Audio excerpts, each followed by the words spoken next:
अब उपकार महाराष्ट्रावरती आहेत महाराजांचे, म्हणून रणसंग्राम घडला इथे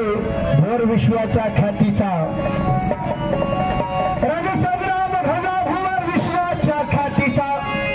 आजही गंध येत आहे भीमा कोरेगावच्या मातीचा,